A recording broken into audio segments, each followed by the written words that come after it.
Hi, and thank you for watching 2 Car Pro's Garage. Today we are going to show you how to replace your headlight bulb in your GMC Yukon.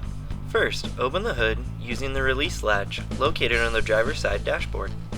Open the hood and locate the headlight that you will be replacing. Remove the headlight pins, causing the headlight to come loose. Remove the headlight from the mounting bracket and rotate upwards to gain access to the wiring harness to the light bulbs.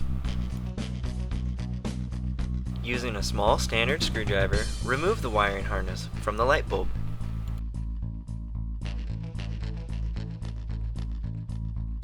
Remove the light bulb by rotating it clockwise.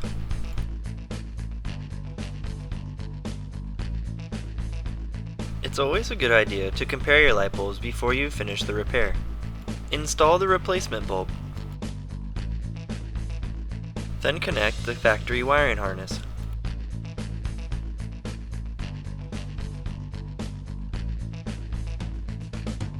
Replace the headlight housing back to its mounting bracket. Be careful when doing this to not damage the car's exterior components.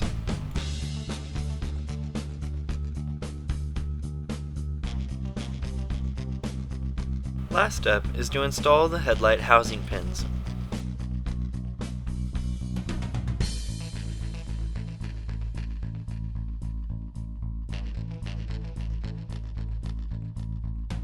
This has been another 2 Car Pro's how-to video. Thank you for watching.